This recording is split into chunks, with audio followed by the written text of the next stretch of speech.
হঠাৎ করেই পার্থ এসে বলল, তোমাদের বাড়িতে যাবে নাকি?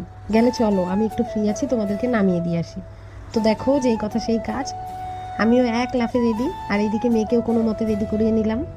যেহেতু আমার বাবার বাড়ি খুব বেশি একটা দূরে নয়, তাছাড়া আজ গরমও এত দিয়েছিল, তাই ভীষণই সিম্পলভাবে রেডি হয়ে নিয়েছিলাম।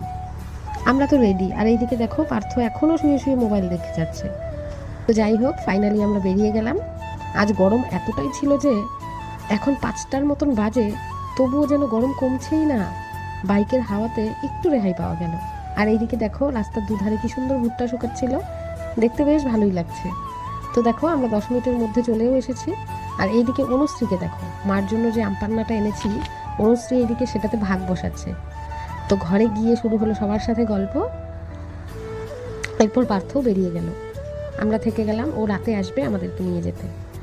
তো রাস্তায় নাকি আমার বান্ধবীর সাথে দেখা হয়েছিল পার্থর। ওর কাছে জানতে পেরেছে যে আমি এসেছি, তাই বান্ধবীও চলে এসেছে আমার সাথে দেখা করার জন্য। তো ওর সাথে অনেক গল্পগুজব করার পর আমি একটা লম্বা ঘুম দিই। আর ঘুম থেকে ওঠার পর এত খিদে পেয়েছে, তো মা বললো আমি পাস্তা বানিয়ে দিচ্ছি, খেয়ে নে। তো আমি বললাম যে তোমাকে বানাতে হবে না, আমি করে নিচ্ছি। তো পাস্তা করে আমরা সবাই খেয়ে নিলাম। তারপর ডিনার করে এই যে দেখো, আমরা এখন চলে এসেছি বাড়িতে। আর অনুশ্রী এইদিকে দেখো ঘুম দিয়ে দিয়েছে।